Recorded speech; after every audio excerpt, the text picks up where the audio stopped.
As crianças de Levi Valadares já tinham expulsado mulheres demais para que alguém ainda acreditasse que aquela casa pudesse voltar a ser um lar. Nenhuma ficava, nenhuma aguentava o caos, as armadilhas e o vazio que existia por trás da bagunça. Então, Elis Drummond chegou, jovem e determinada a tratar tudo aquilo como só mais um emprego. Mas bastaram poucos dias para as crianças perceberem que havia algo diferente nela. E pela primeira vez, em vez de fazê-la ir embora, decidiram fazê-la ficar. O problema era Levi, porque enquanto os filhos tentavam aproximá-los, ele começava a olhar para Elis como um homem que ainda não sabia que estava prestes a perder o controle. Sejam bem-vindos ao canal Histórias Emocionantes para Ouvir. Aqui, cada história é um refúgio. Enquanto o mundo insiste em ser difícil, a gente escolhe contar histórias que fazem bem. Eu quero mandar um abraço para Leide Maciel, de Silvânia, Goiás, para Vina, de Cachoeira Dourada, Goiás, e também para Ione Brito, de Nova Iguaçu. Recebam todo o nosso carinho. É uma alegria enorme ter vocês aqui com a gente. Agora, vem comigo, que a nossa história vai começar. A ideia tinha sido do Kael. Claro que tinha sido. Kael Valadares, 11 anos, cabelo loiro sempre despenteado e um sorriso que escondia mais planos do que qualquer adulto conseguia suspeitar, estava sentado na beira da cama do irmão com um caderno aberto no colo. Do lado dele, Benjamin, 8 anos, tinha o queixo apoiado nas mãos e uma expressão de quem estava prestes a ouvir a melhor notícia da vida. No chão, com as perninhas cruzadas, Liz, 5 anos, abraçava um ursinho de pelúcia e balançava a cabeça para os dois lados como se aquilo fosse uma reunião muito importante. "Escuta", disse Kael, apontando o lápis para os dois. "A Bianca não aguenta barulho. A gente sabe disso. A gente sabe", confirmou Benjamin, muito sério. "E ela não aguenta bagunça", continuou Kael. "Nem bicho", completou Liz, com uma voz de quem estava contribuindo de forma fundamental. Kael ergueu uma sobrancelha para a irmã. "O sapo foi ideia sua, Liz." A menina abriu um sorriso enorme. Naquela noite, enquanto Levi Valadares Brito, 38 anos, empresário, dono de uma construtora com projetos espalhados por 4 estados, tentava jantar com a noiva em paz, um sapo gordo e calmo apareceu dentro do sapato da Bianca. O animal não tinha nenhuma noção do caos que estava prestes a causar. O grito de Bianca Fontes ecoou pelo corredor inteiro. Levi fechou os olhos por um segundo. O tipo de segundo que vem antes de uma certeza ruim. Bianca, 29 anos, unhas sempre perfeitas e uma paciência que tinha durado exatamente 11 meses, largou o garfo na mesa e olhou para ele com uma expressão que misturava raiva e esgotamento. "Eu gosto de você, Levi", ela disse com a voz firme, "mas eu não consigo viver nessa casa." Ele não tentou convencê-la, não porque não quisesse, mas porque já tinha tentado antes. Tivera outras namoradas, com a Fernanda tinha tentado, com a Paula também, com a Camila tinha prometido que ia melhorar. E a cada vez, as crianças encontravam uma forma nova de tornar o impossível ainda mais impossível. Bianca foi embora naquela mesma noite. Dona Celeste Andrade, a governanta da casa, encontrou Levi sentado na varanda com um copo d'água que ele não tinha tocado. "Ela foi", disse ele sem olhar para cima. Dona Celeste assentiu devagar. "Foi, sim." Levi levantou os olhos para ela e disse algo que a governanta nunca esperava ouvir. "Talvez seja assim mesmo que tem que ser." 3 meses se passaram.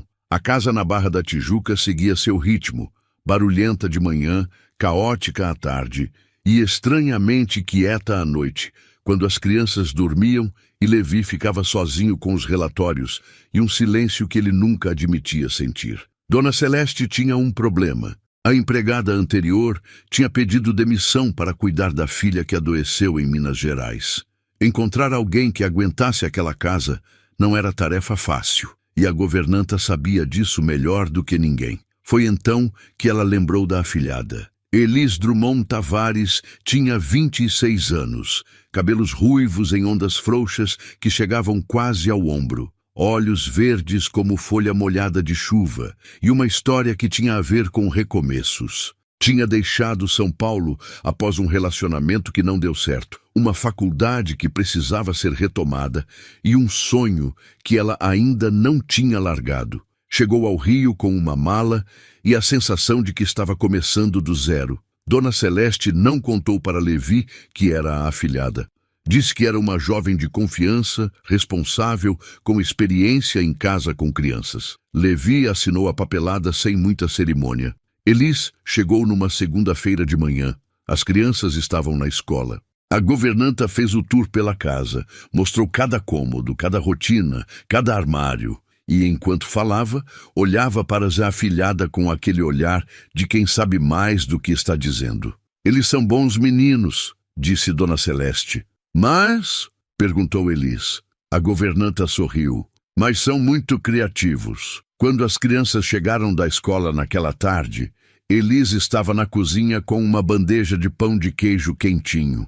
3 pares de olhos azuis pararam na entrada e a avaliaram com aquela expressão específica de quem está medindo o inimigo. Oi, disse Elis. Eu sou a Elis. Quem quer? Kael cruzou os braços. A última empregada durou 2 semanas. Elis ergueu uma sobrancelha.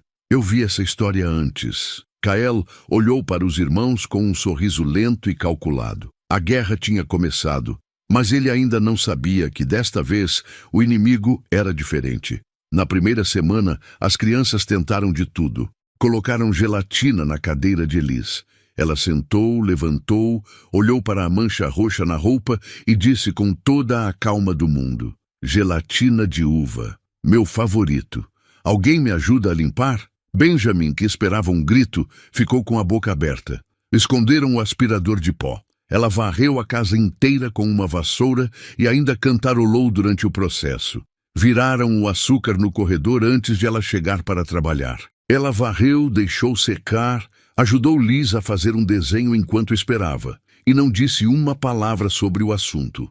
Liz foi a primeira a ceder. A menina chegou perto de Elis numa tarde, com o ursinho de pelúcia apertado no peito, e perguntou em voz baixinha: "Você vai embora também?" Elis parou o que estava fazendo, abaixou até o nível da menina e respondeu com uma voz que não tinha nenhuma sombra de irritação: "Só se você quiser que eu vá." Liz ficou pensando por um tempo que pareceu longo demais para uma criança de 5 anos. Depois disse: "Não quero." Kael, que tinha ouvido tudo da escada, ficou parado. Aquilo não estava no plano. Na segunda semana, Benjamin tentou uma abordagem diferente. Derramou tinta sobre os papéis que Elis organizava para Dona Celeste. Ela respirou fundo, olhou para o menino e, em vez de brigar, perguntou: "Você gosta de pintar?" Benjamin piscou. "Mais ou menos." "Então me mostra. Quero ver o que você faz quando não está me atrapalhando."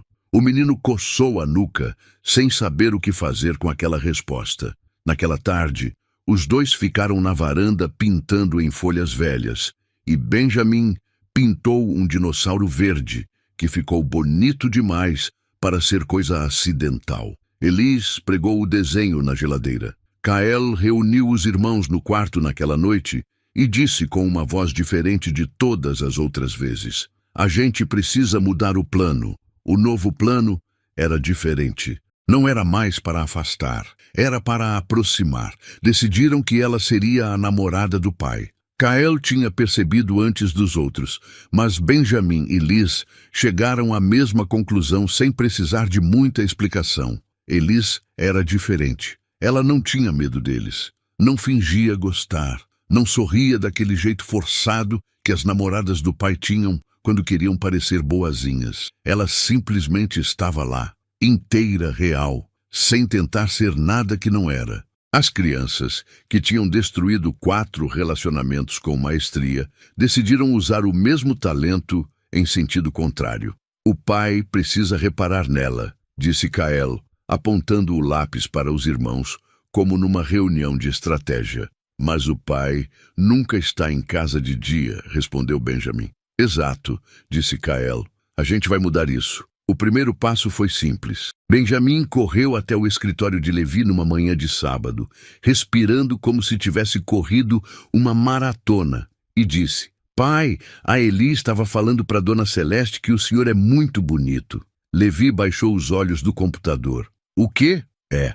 Ela disse que o chefe é o homem mais bonito que ela já viu. Benjamin abriu um sorriso de orelha a orelha. Achei que o senhor devia saber. Levi franziu a testa, mas não disse nada. 2 dias depois, foi Kael quem chegou com o próximo relatório. Pai, eu vi a Elis te olhando pela fresta do quarto enquanto o senhor trocava de roupa. Levi parou o que estava fazendo. Kael, só estou informando, disse o menino com uma inocência absolutamente falsa. Aquilo ficou na cabeça de Levi mais do que deveria. Na manhã seguinte, ele atravessou a cozinha com passos firmes, encontrou Elis organizando o café da manhã e disse sem rodeios: preciso falar com você. O coração de Elis desceu 2 andares. Ela não sabia o que tinha feito de errado, mas aquela expressão no rosto dele dizia que o que viria a seguir não seria simples. A conversa foi na sala. Levi ficou de pé, porque ele nunca sentava quando estava irritado. Elis ficou de frente para ele, as mãos unidas na frente do corpo, sem entender o que estava acontecendo. Me disseram que você tem feito comentários sobre mim, disse ele direto. Ela piscou. Comentários? Que eu sou bonito, que fica me observando. A voz dele era fria e controlada. Eu preciso que você entenda que isso não é adequado. Existe uma relação profissional aqui. Elis sentiu o calor subir no rosto. Era uma mistura de embaraço e indignação que ela mal conseguia separar. Eu nunca disse isso. Ela respondeu com voz firme, mas sem agressividade. Nunca. Eu respeito muito o senhor e o meu trabalho. Jamais diria uma coisa dessas. Levi olhou para ela por um segundo longo. Havia algo na forma como ela sustentou o olhar dele. Sem desviar, sem se encolher, apenas dizendo a verdade com toda a dignidade que tinha. Ele ficou quieto, e então, como quem resolve um cálculo mental, juntou as peças. Benjamin, Kael, o sorriso largo demais do menino, a história do quarto contada com inocência demais. Eu preciso pedir desculpa, disse Levi, e a frase saiu de um lugar que ele não costumava acessar. Elis piscou, surpresa. Senhor, fui precipitado. Deveria ter verificado antes de falar. Ele fez uma pausa curta. Sei muito bem quem inventou isso. O silêncio que se seguiu foi diferente do silêncio de antes. Menos tenso, mais honesto. Elis soltou o ar que tinha prendido sem perceber. Tudo bem, ela disse. E foi naquele momento, naquele exato momento, sem que nenhum dos dois percebesse, que alguma coisa mudou entre eles. Levi saiu da sala, chamou os 3 filhos para uma conversa, e enquanto falava com eles, o pensamento que ficou não foi sobre a bronca. Foi sobre o jeito que ela tinha de olhar de volta sem piscar. Nos dias seguintes, Levi começou a aparecer em casa em horários que não eram os seus. Antes, ele chegava às 8 da noite com cara de quem tinha sobrevivido a um dia de batalha. Agora aparecia às 6, às vezes às 5:30, com aquela expressão de quem tinha um pretexto muito bem preparado. Precisava pegar uns documentos, disse numa quinta-feira. Reunião cancelada, disse na sexta. Dona Celeste, que naquela casa havia visto de tudo, sorriu para si mesma e não disse absolutamente nada. Elis estava sempre em movimento. O café, o almoço, a busca das crianças, as tarefas da tarde, mas começou a perceber que quando ela estava na cozinha, ele aparecia pedindo água. Quando estava no jardim com as crianças, ele saía para fazer uma ligação no mesmo jardim. Uma tarde, Liz puxou Elis pelo braço e disse em voz alta, sem nenhum filtro: "O meu pai fica te olhando." Elis ficou vermelha. Levi, que estava a 3 metros de distância, fingiu que estava olhando para o celular com muita concentração. "Liz", disse ele com uma voz muito calma. "É verdade", insistiu a menina. "Eu vi." Benjamin apareceu atrás da irmã e acrescentou com aquela seriedade de 8 anos que era ao mesmo tempo cômica e precisa: "Nós todos vimos, pai." Kael, encostado no batente da porta, cruzou os braços com um sorriso que era praticamente uma obra de arte. Naquela noite, quando Elis foi até a varanda buscar as roupas que tinham secado, Levi estava lá, os braços apoiados no corrimão, olhando para as luzes da cidade lá embaixo. Nenhum dos dois falou por um tempo. Depois ele disse: "Você está gostando do Rio?" Ela parou com as roupas na mão.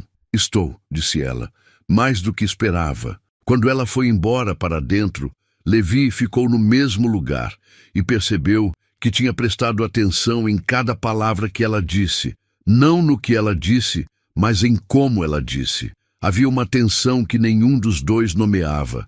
Ela aparecia no café da manhã com o cabelo ainda úmido do banho, e ele errava o alvo do açúcar no café. Ele aparecia no corredor com a camisa ainda aberta, e ela se concentrava demais no que estava fazendo. As crianças, que eram danadas, mas não eram cegas, observavam tudo com olhos brilhantes e bocas fechadas, o que por si só já era suspeito. Numa tarde, enquanto as crianças estavam na casa do avô, a casa ficou vazia de uma forma incomum, silenciosa. Só eles dois. Elis estava dobrando roupas na lavanderia quando Levi apareceu na porta.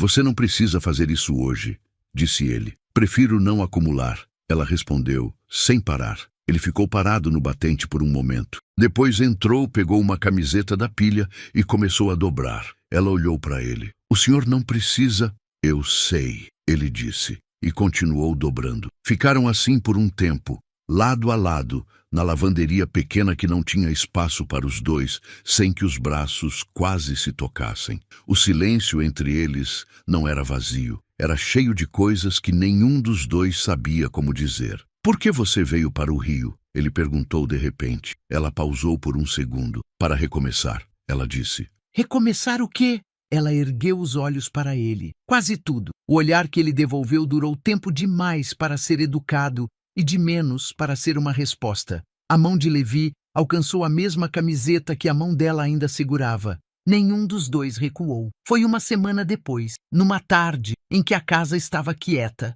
As crianças estavam com Dona Celeste no parque. A casa estava envolta naquele silêncio que parecia feito de propósito. Elis estava na varanda, de pé, olhando para o jardim com uma xícara de chá entre as mãos. Levi saiu para a varanda sem barulho.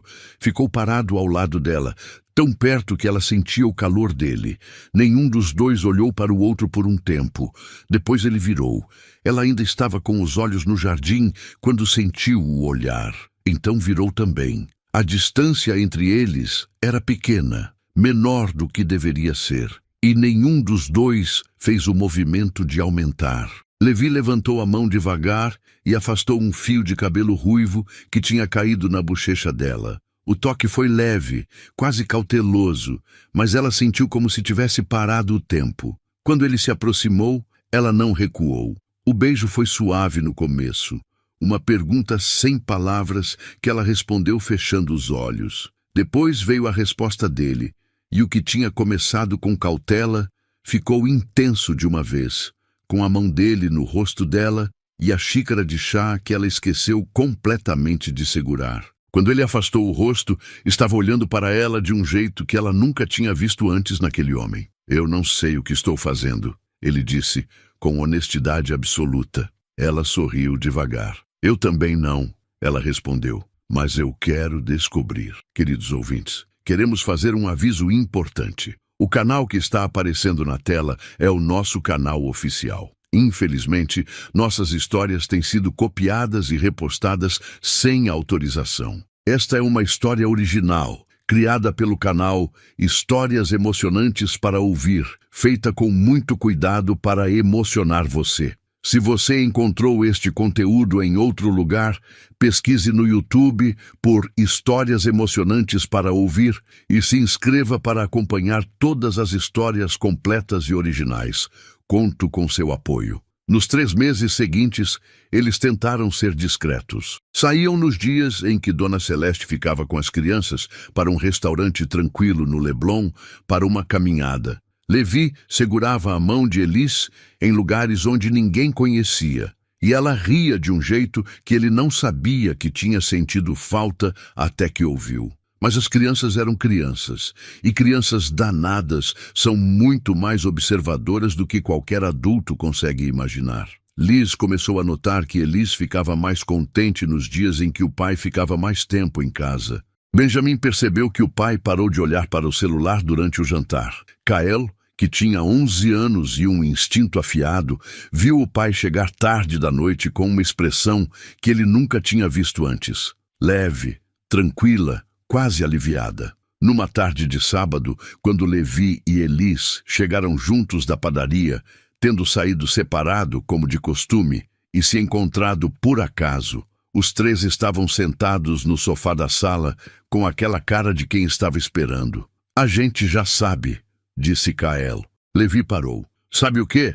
De vocês dois, disse Benjamin, com um sorriso enorme. Faz tempo. Liz levantou os braços para Elis e perguntou direto ao ponto. Você vai ficar de vez agora? Elis olhou para Levi, que estava com uma expressão que misturava embaraço e alívio de uma forma que ela não iria esquecer tão cedo. Ele passou a mão no cabelo, sorriu de canto e disse: Não adianta tentar esconder nada nessa casa. Kael observou tudo com aquele sorriso calculado de sempre. E Benjamin entendeu na hora. Ainda faltava o último teste. O plano era simples: sujar o quarto de Levi com tinta. Não era o melhor plano, mas era o deles. O problema começou quando Benjamin subiu numa cadeira para alcançar a lata de tinta no armário alto. A cadeira era velha, tinha um pé mais curto que os outros, e o menino de 8 anos era pesado demais para o equilíbrio precário que aquilo exigia. A cadeira foi para um lado, Benjamin foi para o outro. O barulho que veio a seguir foi seco e grave, o tipo de som que para o coração de qualquer pessoa. Elis estava no corredor quando ouviu. Não precisou de mais nada. Entrou correndo no quarto. Achou Benjamin no chão com a mão no braço, chorando de um jeito que não era o choro dramático de criança. Era o choro de dor de verdade. Ela foi até ele antes que os joelhos tocassem o chão. Passou a mão no cabelo dele, olhou o braço com atenção, disse o nome dele com uma calma que ela não estava sentindo por dentro. Olha para mim, me olha. Você bateu a cabeça? Não, ele respondeu entre soluços. O braço dói muito? Dói. Ela já estava com o celular na mão. Ligou para Levi antes mesmo de ligar para Dona Celeste. A voz estava controlada, mas a urgência estava em cada palavra. Gael e Liz ficaram parados na porta do quarto, sem falar, sem brincar, com aquela expressão de quem entendeu que desta vez foi longe demais. Levi chegou em 20 minutos. Encontrou Elis sentada no chão ao lado de Benjamin, com o braço do menino imobilizado, com uma faixa improvisada, o menino apoiado nela, os olhos ainda úmidos. No quarto havia tinta derramada e uma cadeira virada. Levi olhou para tudo aquilo por um segundo, montou o cenário na cabeça e não disse nada. No hospital, enquanto esperavam o resultado do raio-x, Levi ficou parado no corredor. Olhou para dentro da sala onde Elis estava com Benjamin, segurando a mão dele e contando uma história inventada sobre um dinossauro que tinha medo do escuro. O menino ria entre as lágrimas. Kael encostou no muro ao lado do pai e disse com uma voz pequena: Foi culpa minha. Eu fiz ele subir na cadeira. Levi olhou para o filho. Eu sei, disse ele. Houve um silêncio entre os dois. Ela nunca vai embora, disse Kael, não como uma pergunta, como uma constatação. Levi ficou olhando para dentro da sala por um momento. Não, disse ele, ela não vai. Benjamin tinha uma fratura pequena no rádio. Não era grave, mas era real, e tinha sido suficiente para mostrar o que Levi precisava ver. Naquela noite, quando Benjamin dormiu com o braço engessado e a casa ficou quieta, Levi ficou parado na porta do quarto de Elis com algo no bolso que ele tinha comprado 3 semanas antes, sem saber quando iria usar. Ele bateu na porta devagar. Ela abriu com uma expressão que ainda carregava o susto do dia. Ele está bem, disse Levi. Eu sei, ela respondeu, mas eu ainda estou tremendo. Ele olhou para ela por um segundo e então deu um passo para dentro do corredor, ficando muito perto, da mesma forma que naquela noite na varanda. Eu preciso te dizer uma coisa. Ela esperou. Não sei exatamente quando aconteceu, começou ele. Pode ter sido no dia em que você sentou no chão com a Liz e disse que só iria embora se ela quisesse. Pode ter sido na lavanderia. Pode ter sido em 1000 outros momentos que eu não percebi. Ele parou por um segundo. Mas eu sei que essa casa não é a mesma casa desde que você chegou. E eu não sou o mesmo homem. Elis não disse nada. Os olhos dela brilhavam. Levi colocou a mão no bolso e tirou uma caixinha pequena. Eu não estou com pressa, disse ele. Você pode dizer que é cedo demais, mas eu quero que você saiba o que estou sentindo. Ele abriu a caixinha. Elis Drummond, você quer casar comigo? O sim dela saiu antes que ela percebesse que tinha falado. A festa foi pequena e íntima, num sítio em Petrópolis que tinha uma vista de montanha que fez Elis parar no meio do caminho só para respirar. O verde das serras envolvia tudo. O ar tinha aquele cheiro de terra molhada e flor silvestre que ela não conhecia antes. Entre uma promessa e outra, o vento fazia barulho suave nas folhas das árvores antigas do sítio. Kael foi o padrinho e cumpriu o papel com uma seriedade que fez todos sorrirem.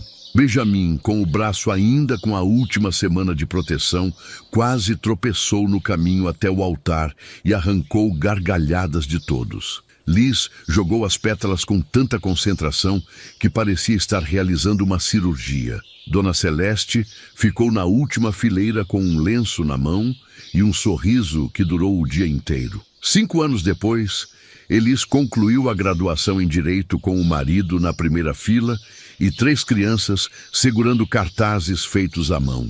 A foto daquele dia ficou emoldurada na sala. Ela de beca, sorrindo com os olhos cheios d'água, e Levi ao lado dela com um orgulho que ele nem tentava esconder. Naquele mesmo ano, a pequena Yara nasceu. Tinha os olhos verdes da mãe e o cabelo loiro do pai. E chegou ao mundo com aquela calma tranquila de quem sabe que é muito esperada. Kael, que tinha 16 anos e achava que não iria se emocionar, ficou parado olhando para a irmã através do vidro da maternidade com os olhos muito brilhantes. Ela é pequena demais, disse Benjamin. Vai crescer, respondeu Kael. E vai ser danada igual a gente, completou Liz, satisfeita. Levi olhou para os 3 filhos, depois para a janela onde Elis estava com a bebê nos braços e pensou que havia um tempo em que achava que aquela casa era grande demais para tanta solidão. Agora ela parecia exatamente do tamanho certo. Quando Liz, anos atrás, olhou para Elis e perguntou se ela ia embora também, não estava fazendo uma pergunta simples. Estava oferecendo o coração da família inteira. E Elis respondeu com tudo o que tinha. Às vezes, é a pergunta mais singela de uma criança que abre a porta que um adulto nunca teria coragem de abrir sozinho. Conta pra gente nos comentários qual foi o momento que mais te emocionou nessa história. Curta o vídeo, deixe o seu comentário e se inscreva no canal oficial Histórias Emocionantes para não perder nenhuma história. Obrigado por estar aqui. Fiquem com Deus e até a próxima história.